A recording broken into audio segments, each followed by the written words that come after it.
আকাশৰ চন্দ্ৰমা যিমানি হৈ থাকিব আকাশৰ চন্দ্ৰমা যিমানি হৈ থাকিব মা যদি পৃথিৱীলৈ পৰিব ছায়া তোমাৰ মৰম যেনে যিমানি হৈ থাকিব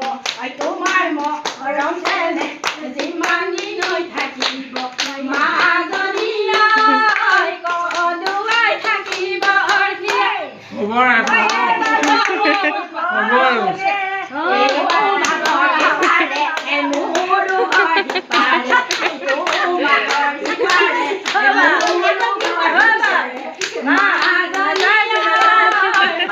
ভাগৰ লাগিব